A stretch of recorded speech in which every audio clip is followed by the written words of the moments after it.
The preeminence of Messiah. He, Messiah, is the image of the invisible Elohim, the firstborn over all creation.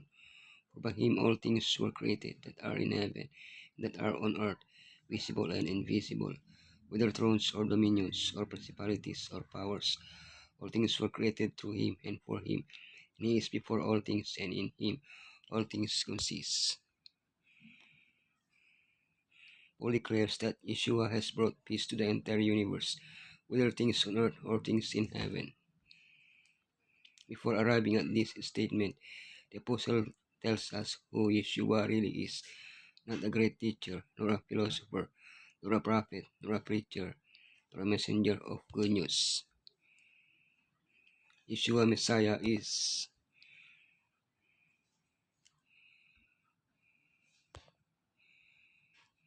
the image of Elohim, the firstborn, the head of the church,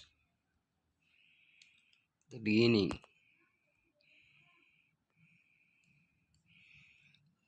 the reconciler, the image of Elohim. The Son is the image of the invisible Elohim. An image can be a copy of reality, a photograph, a hologram, a statue, or even something fictional, a drawing. But the biblical concept of image goes beyond that. Elohim created Adam and Eve in his image, and Adam fathered a son in his own image. These are not copies of reality, imitations, or figments of their imagination. They are physical, psychological, and social similarities. Paul says that the ceremonial law was a shadow, not the very image of the things, implying that image equals reality. The question is, was Yeshua similar to Elohim or equal to Elohim? In addition to repeatedly attributing to himself the divine name, I am, Yeshua explicitly said, I and the Father are one. He who has sent me has seen the Father. The firstborn. He is before all things, and in him all things hold together. Firstborn means the first begotten. Hence, some teach that Yeshua was the first being created by Elohim. But as with the term image, the word firstborn has a broader biblical meaning. Isaac was the firstborn instead of Ishmael. Jacob was the firstborn instead of Esau. Joseph was the firstborn instead of Reuben. David was the firstborn instead of Eliab. They were all firstborn because they held the preeminent position over their brothers, not because they were born first. Paul refers to this preeminence in Colossians to avoid any doubt about its nature. He attributes two divine qualities to He, the creation of all that exists and its sustenance, the head of the church, and He is the head of the body, the church. In some languages, such as Catalan or English, the word head is also translated as chief or principal, because that is the metaphorical meaning of head. This is also the case in Hebrew. For example, appoint for themselves one head should be translated as they will appoint one leader. That is also the sense in which Paul uses this word when he applies it to Messiah. But Paul also adds a metaphorical meaning to the body. If Messiah is the head, we, the church, are the body. From this idea, it follows that we are all needed. Each one has his or her own work. We cannot despise anyone. There are no inferior believers. We care for one another. The beginning.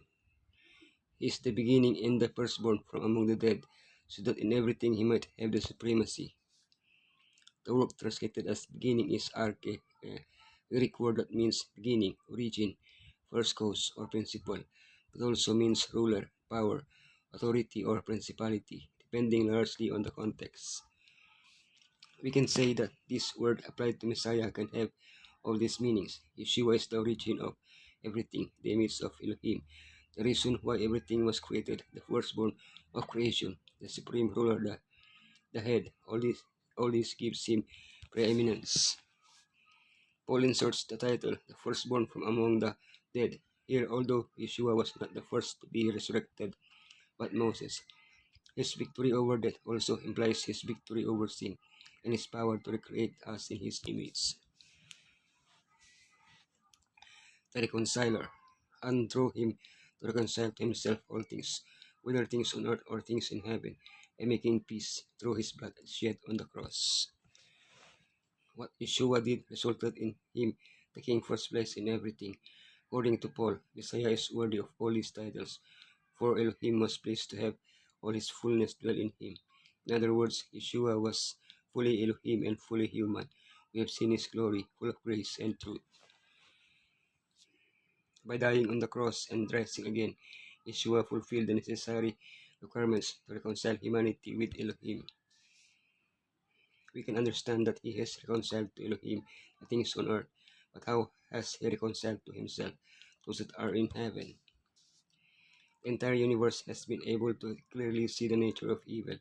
Thus, the character of Elohim is vindicated, both in heaven and on earth.